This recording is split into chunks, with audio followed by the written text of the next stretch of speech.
Senator from Maryland. Thank you, Mr. President.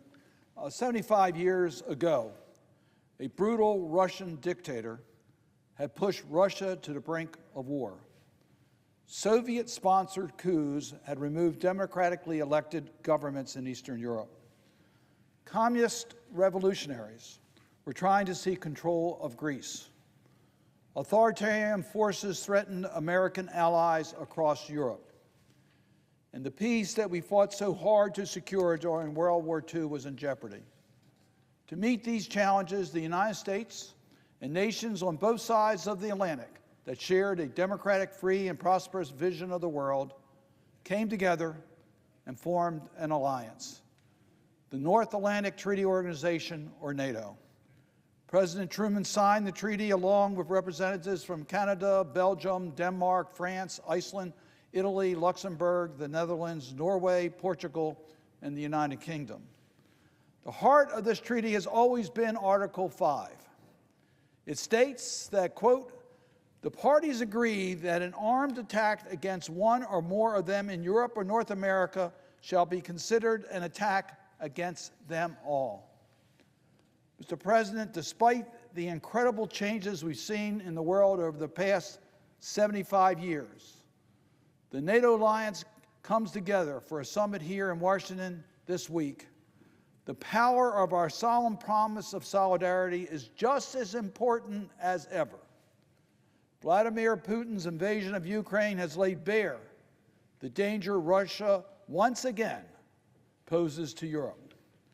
From the Baltic states and Poland to Romania and Bulgaria, NATO member countries have seen what Mr. Putin's army is capable of doing in Ukraine. Targeting maternity wards in kindergartens, kidnapping and forcing children to relocate in Russia, executing innocent civilians with their hands tied behind their backs.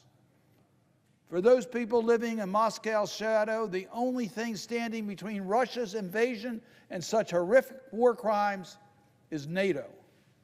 This makes the strength of our alliance vitally important. I want to thank Secretary General Stoltenberg for his tireless efforts to guide the alliance through the last decade. The alliance is stronger today thanks to the recent additions of Finland and Sweden, thanks to the important financial contributions of member states, especially on the eastern flank, and thanks to the leadership of the Biden administration, in particular Secretary Blinken and Secretary Austin. And because of the hard work of our military and political leaders on both sides of the Atlantic, today NATO is more unified, but there are concerns. Whether it is the former president of the United States who tells Russia to, quote, do whatever the hell that they want, or the delays in getting supplemental security funding for Ukraine passed in the House of Representatives earlier this year.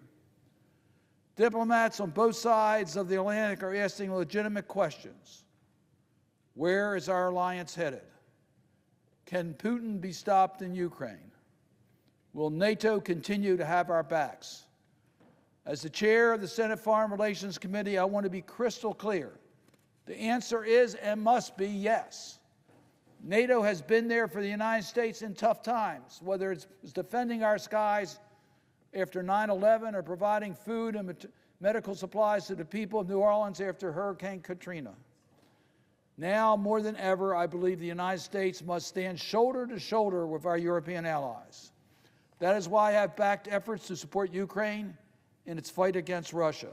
That is why I will never give up pushing for the passage of the supplemental security assistance and was glad that it was finally enacted. And that is why I'm supportive of the recent bilateral security agreement between the United States and Ukraine. It is also why I support for NATO to take an expanded role in coordinating the defense of Ukraine. Because no matter who is in the Oval Office, assistance to Ukraine must continue. Defense of Europe against Russian aggression must continue. Strengthening of the NATO alliance must continue. Above all, we must not give up hope that we can succeed. 75 years ago at the NATO treaty signing, President Truman said, For us, war is not inevitable. We do not believe there are blind tides of history which sweep men one way or another. In our own time, we have seen brave men overcome obstacles that seem insurmountable and forces that seem overwhelming. Men with courage and vision can still determine their own destiny. Mr. President, I am confident that NATO leaders, men and women, meeting here in Washington this week, possess both courage and vision. There may be debates about how NATO can best engage with our allies in the Indo-Pacific, like Japan and South Korea and Australia, or how to best posture ourselves on NATO's eastern flank. But I am optimistic that NATO's future is bright, because there's no question what brings us together is our commitment to keeping authoritarian governments at bay, our commitment to democratic institutions and the protections of human rights, our commitment to peace and prosperity, our commitments to our values. So, Mr. President, as we welcome NATO leaders to Washington this week and celebrate the 75th anniversary of the NATO alliance, I urge my colleagues on both sides of the aisle to support and protect NATO's military alliance that has made our world a safer place for over 7 decades, that has worked together to build a future that is free and secure and peaceful for generations to come. With that, Mr. President, I would suggest the absence of a quorum. The clerk will call the roll.